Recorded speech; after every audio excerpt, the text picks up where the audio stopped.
फिर उन्हें पिंड की एक दावत की, दावत करके उन्हें फखर नाल हाथ खड़ा किया कि अज भी मैं चपाल गया है, अज मेरे पता मेरे पिंड च लैटर आ गया तो अज मैं जिंदा हो गया।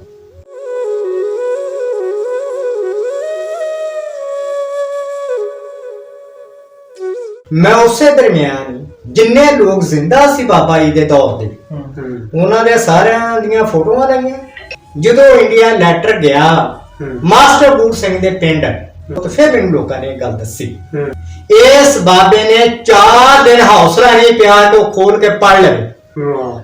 वो कदी रोवे ते कदी नूं रखे ते कदी हसे।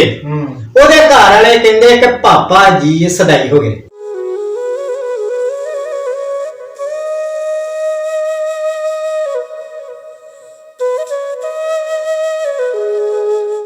कि मेरा किते वीजा लग जाए ते मैं तेरे पिंड आण के ना एक बारी चल जा, फिर मैनूं मौत चाहिए, मैनूं कोई खुशी नहीं चाहिए। उन्हें मैनूं स्टैंप लाया, उन्हें कहा जी हुणे वाघा बार्डर निकल जा। कहंदा मैं कहा किदां हो सकदा? कहंदा जी वो आदमी दा जज्बाती देखो, दिल्ली तो सीधा वाघा बार्डर आ गया, घर नहीं गया। उन्हें मुंडियां नूं कहा जो कुछ हैगा मैनूं दे देना, मैं सवेरे पहुंचा दो बार्डर ते पहुंचा। उत्थे रात वो फट्टियां ते सुता रहा।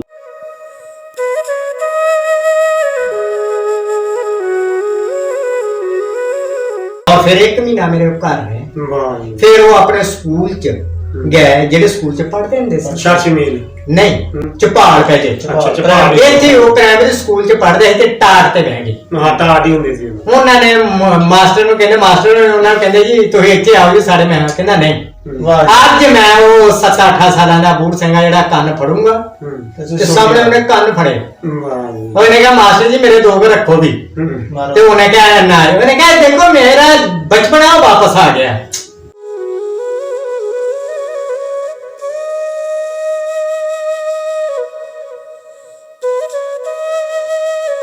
ਤੁਹਾਡੇ ਦਾਦਾ ਜੀ ਵੀ ਉਧਰੋਂ ਆਏ ਸੀ ਕਿ ਪਹਿਲੇ ਦੇ ਇੱਥੇ? ਸਾਡੇ 100 ਸਾਲ ਪਹਿਲੇ ਦੇ ਇੱਥੇ ਰਹਿਣ ਵਾਲੇ।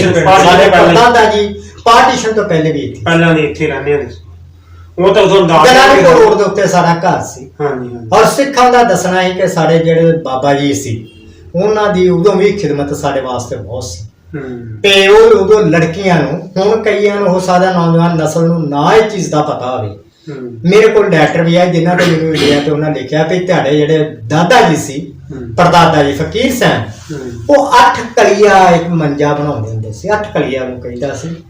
ਔਰ 8 ਕਲੀਆ ਜਦੋਂ ਵੀ ਕਿਸੇ ਵੀ ਸਰਦਾਰ ਦੀ ਵੀ ਜਾਂ ਬੇਟੀ ਦੀ ਸ਼ਾਦੀ ਹੁੰਦੀ ਸੀ ਉਹਦਾ ਕਦੇ ਮੁਆਵਜ਼ਾ ਨਹੀਂ ਲੈਂਦੇ। ਉਹ ਕਹਿੰਦੇ ਧੀ ਧਿਆਣੀ ਆ, ਉਹਨੂੰ ਮੰਜਾ ਆਪਣੇ ਹੱਥੀਂ ਬੁਣ ਕੇ ਦਿੰਦੇ।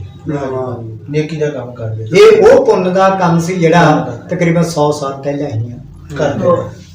ਫਿਰ ਤਾਂ ਤੁਹਾਨੂੰ ਤਾਂ ਇੱਥੇ ਜਿੰਨੇ ਖਾਨਦਾਨ ਬੈਠੇ ਚ ਭਾਰਤ ਸਾਰਿਆਂ ਦਾ ਪਤਾ ਹੋਣਾ। ਇਹ ਪੂਰੀ ਫੈਮਿਲੀ ਦੇ। ਮੈਂ ਇਸ ਤੋਂ ਬਾਅਦ ਅਗਲੀ ਫੈਮਿਲੀ ਜਿਹੜੀ ਸੀ ਕਿ ਮੇਰੇ ਬਾਬਾ ਜੀ ਦੇ ਨਾਲ ਜਿਹੜਾ ਦਾਦਾ ਜੀ ਦੇ ਨਾਲ ਰਿਲੇਟਡ ਸੀ, ਉਹ ਇੱਕ ਮਾਸਟਰ ਬੂਟ ਸਿੰਘ ਜੇ ਸੋਹਤਾ ਉਸਮਾਨਪੁਰ ਦੇ ਰਹਿਣ ਵਾਲੇ ਸੀ। ਨਵੇਂ ਸ਼ਹਿਰ ਜਲੰਧਰ ਦੀ ਇਹ ਤਹਿਸੀਲ ਆ, ਪਹਿਲੇ ਹੁਣ ਤਾਂ ਜ਼ਿਲ੍ਹਾ ਬਣ ਚੁੱਕਾ ਨਵਾਂ ਸ਼ਹਿਰ।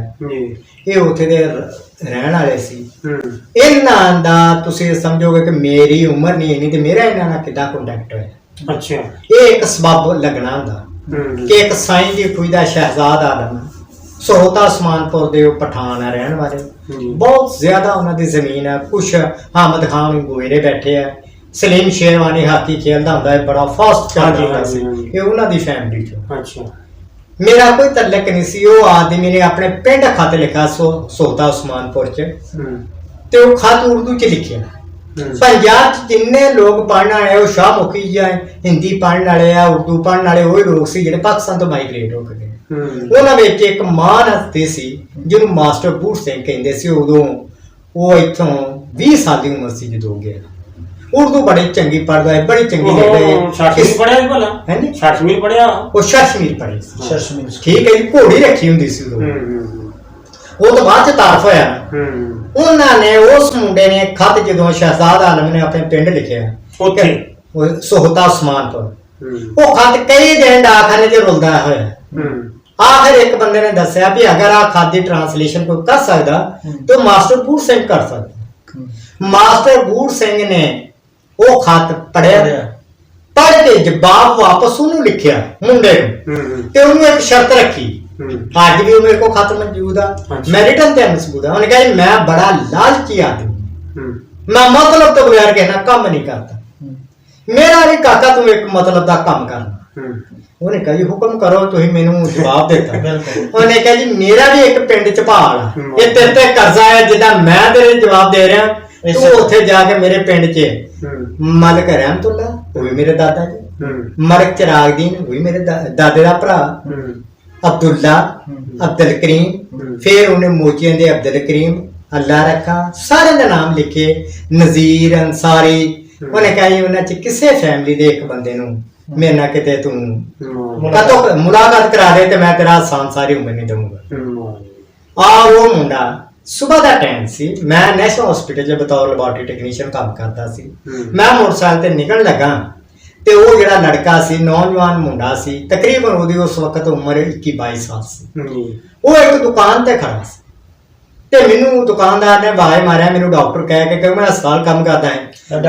ਮੈਨੂੰ ਕਹਿੰਦਾ ਡਾਕਟਰ ਸਾਹਿਬ ਤੁਸੀਂ ਉਰੇ ਆਏ। ਮੈਂ ਗਿਆ, ਮੈਂ ਕਿਹਾ ਜੀ ਹਾਂਜੀ ਹੁਕਮ। ਉਹਨੇ ਕਿਹਾ ਜੀ ਆ ਇੱਕ ਮਹਿਮਾਨ ਆਇਆ, ਸਾਨੂੰ ਕੁਝ ਸਮਝ ਨਹੀਂ ਆਉਂਦੀ, ਇਹਦੀ ਗੱਲ ਦੱਸੋ। ਤੁਹਾਨੂੰ ਮਿਲਣਾ ਚਾਹੁੰਦਾ। ਮੈਂ ਕਿਹਾ ਜੀ ਮੈਂ ਕਿਹਾ ਜੀ ਤੁਸੀਂ ਸਵੇਰ ਦੇ ਟਾਈਮ ਆਏ, ਪਹਿਲੇ ਆਓ ਮੇਰੇ ਘਰ। ਉਹਨੂੰ ਨਾਸ਼ਤਾ ਕਰਾਇਆ, ਨਾਸ਼ਤੇ ਤੋਂ ਬਾਅਦ ਉਹਨੂੰ ਪੁੱਛਿਆ ਹਾਂਜੀ। ਉਹਨੇ ਕਿਹਾ ਜੀ ਅੱਜ ਦਾ ਇੱਦਾਂ। ਮੈਂ ਕਿਹਾ ਜੀ ਤੁਹਾਡੀ ਡਿਊਟੀ ਮੁੱਕ ਗਈ, ਸਾਡੀ ਡਿਊਟੀ ਸ਼ੁਰੂ। ਮੈਂ ਉਸੇ ਦਰਮਿਆਨ ਜਿੰਨੇ ਲੋਕ ਜ਼ਿੰਦਾ ਸੀ ਬਾਬਾ ਜੀ ਦੇ ਦੌਰ ਦੇ, ਉਹਨਾਂ ਦੇ ਸਾਰਿਆਂ ਦੀਆਂ ਫੋਟੋਆਂ ਲਈਆਂ। ਉਹਨੂੰ ਬਕਾਇਦਾ ਅਸੀਂ ਇੱਕ ਪੇਪਰ ਤੇ ਛਾਇਆ ਕੀਤਾ, ਥੱਲੇ ਨਾਮ ਲਿਖੇ ਜਿਹੜੇ ਫੌਤ ਹੋ ਗਏ, ਉਹਦੇ ਪਿੱਛੇ ਲੈਟਰ ਬਣਾ ਕੇ ਲਿਖਿਆ। ਜਦੋਂ ਇੰਡੀਆ ਲੈਟਰ ਗਿਆ ਮਾਸਟਰ ਬੂਟ ਸਿੰਘ ਦੇ ਪਿੰਡ, ਤਾਂ ਫਿਰ ਮੈਨੂੰ ਲੋਕਾਂ ਨੇ ਇਹ ਗੱਲ ਦੱਸੀ।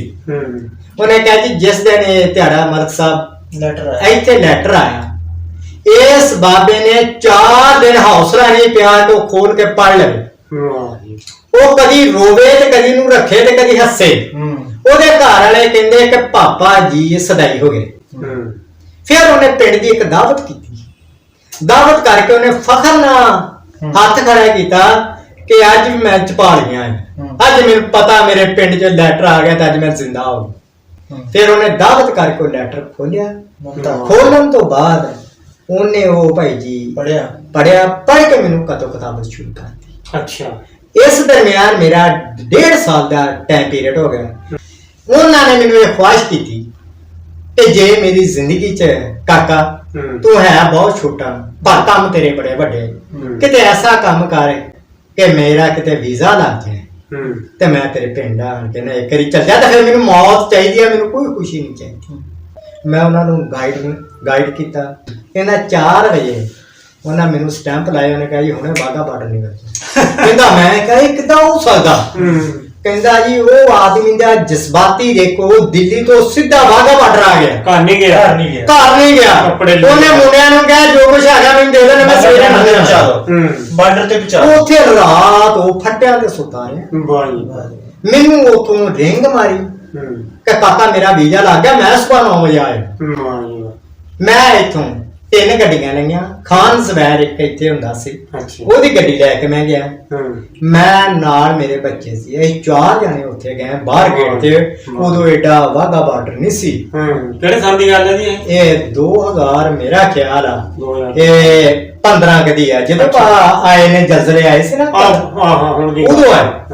ਇੱਕ ਮਾਸਟਰ ਇੱਕ ਹੁਰਕਿਸ਼ਨ ਸਿੰਘ ਸਹਾਪੁਰ ਦਾ ਰਹਿਣ ਵਾਲਾ ਸੀ। ਅਸੀਂ ਗੱਡੀਆਂ ਲੈ ਕੇ ਨਾ ਵਾਘਾ ਬਾਰਡਰ ਤੇ ਉਹਨਾਂ ਨੂੰ ਲੈਣ ਵਾਸਤੇ ਪਹੁੰਚੇ। ਉਹਨਾਂ ਨੇ ਮੇਰੀ ਤਸਵੀਰ ਦੇਖੀ ਹੋਈ ਸੀ, ਨਾ ਮੈਨੂੰ ਪ੍ਰੈਕਟੀਕਲੀ ਦੇਖਿਆ, ਮੈਨੂੰ ਦੇਖ ਕੇ ਬੜਾ ਵੱਡਾ ਕੱਦ ਕਾਠ ਹੋਊਗਾ ਨਾ ਮੈਂ ਉਹਨਾਂ ਨੂੰ ਦੇਖਿਆ ਨਾ ਵੀ ਇਹਨਾਂ ਦੀ ਕਿਤੇ ਇੱਕ ਫੀਲਿੰਗ ਸੀ ਨਾ ਵੀ ਕੀ ਸੀ। ਜਦੋਂ ਤਸਵੀਰ ਦੇਖੀ ਉਹ ਜਵਾਨੀ ਵਾਲੀ ਸੀ। ਉਹਨਾਂ ਜਦੋਂ ਮੈਨੂੰ ਦੇਖਿਆ ਸੀਗਾ, ਉਹਨਾਂ ਕਿਹਾ ਵੀ ਡਾਕਟਰ ਬੰਦਾ ਕੱਦ ਕਾਠ ਦੇ ਬਾਹਰ ਟੌਪ ਟੱਪਾ ਹੋਊਗਾ। ਦੋਨੋਂ ਬੰਦੇ ਕਨਫਿਊਜ਼ਨ। ਅੱਛਾ। ਜਿਹੜਾ ਬੰਦਾ ਆਵੇ ਅਸੀਂ ਉਹਨੂੰ ਪੁੱਛੇ ਮਾਸਟਰ ਬੂਟ ਸਿੰਘ, ਜਿਹੜਾ ਇਧਰ ਨੂੰ ਆਵੇ ਉਹ ਸਾਨੂੰ ਪੁੱਛੇ ਮਲਕ ਅੱਲਾ ਰੱਖਾ। ਅੱਛਾ ਬੜਾ ਇਹਨੂੰ ਇਸ ਤਾਣੇ ਬਾਣੇ ਨੂੰ ਸਭ ਤੋਂ ਦੂਸਰਾ ਬੰਦਾ ਉਹ ਵਾਘਾ ਬਾਰਡਰ ਤੋਂ ਬਾਹਰ ਆਇਆ। ਉਹ ਆਣ ਕੇ ਹੋਟਲ ਤੇ ਬੈਠਾ ਤੇ ਮੈਂ ਗੈਸ ਕੀਤਾ, ਮੈਂ ਕਿਹਾ ਮਾਸਟਰ ਬੂਟ ਸਿੰਘ ਹੋਏ। ਅੱਛਾ। ਉਹ ਗੈਸ ਕਿਉਂ ਆਇਆ ਤੇ ਮੈਂ ਉਹਨੂੰ ਕਿਹਾ ਮਾਸਟਰ ਬੂਟ ਸਿੰਘ। ਉਹਨੇ ਕਿਹਾ ਡਾਕਟਰ ਅੱਲਾ ਰੱਖਾ ਲੱਗਦਾ ਵੀ ਹੋਰ ਕਿਹਦੀ ਆਵਾਜ਼ ਨਹੀਂ ਹੋ ਸਕਦੀ।